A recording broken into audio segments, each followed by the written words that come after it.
say confirmed. I want to emphasize that these numbers represent people who have already been tested, but there are many who have not been tested, do not know their status. In fact, 1 in 5 people are living with HIV in the United States does not know that that disease can be passed without them even knowing. The Center of Disease Control reports that Black men, women, and Hispanic men have a high rate of HIV compared to other groups. That is why today we're announcing the 2nd annual Hip Hop for HIV Concerts and Awareness Initiative. I'm committed to educating the community about the HIV/AIDS epidemic and the city of Dallas.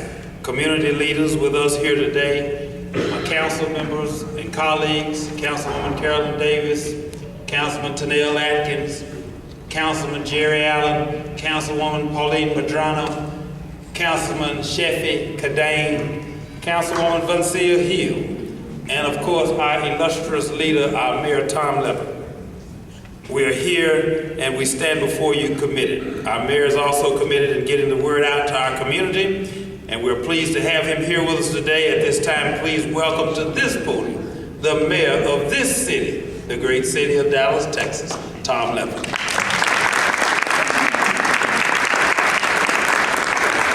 Dwayne, thank you very much. And this is truly a very important event for our community. We certainly thank you and also Radio 1 for bringing this opportunity to raise awareness of HIV in our community. We also want to thank all of the community partners out there who work with us literally every single day to prevent the further spread of HIV and also to provide the services for those that unfortunately are already affected.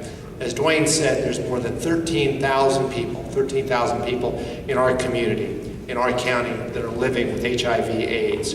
Now there's a little bit of good news, if you can imagine any good news in that, and that is the rate of those living with HIV/AIDS has actually increased about 34% in the last 5 years. Well, what does that mean? Well, it means that HIV is, if it's detected early, there's a very good chance that it will not advance into full-blown AIDS. But with that, we still need to get the message out, especially in the minority communities. Just last year in Dallas, there were 961 new cases of HIV/AIDS that were diagnosed. On average, a Dallas County resident was infected with HIV/AIDS every 9 hours, and that's just too frequent. And one place the HIV infections are on the rise is, as I mentioned, the minority communities. Last year, there were 275 new cases among whites, but 658 among blacks and Hispanics. Now, one way to stop the climb among all groups is to get tested. Know your HIV status.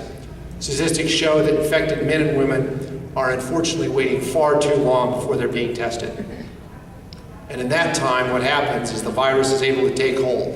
It multiplies, and then all of a sudden it takes its toll. But if the virus is detected early, medication would likely at least keep the viral load low and delay the onset of AIDS for 5 or 10 years, or hopefully maybe even longer than that. And there's also another great reason to know your status, and that's to protect others from being infected. So it's critical that everyone knows their HIV status. Our message is really simple. Protect yourself and protect others. Get tested now and encourage others to get tested. Then also, enjoy the concert on July 12th, knowing that each and every one of you did the right thing. Dwayne, thanks for your work, and back to you. All right, thank you, Mayor. Thank you, Mayor, for this important 2nd annual HIV Hip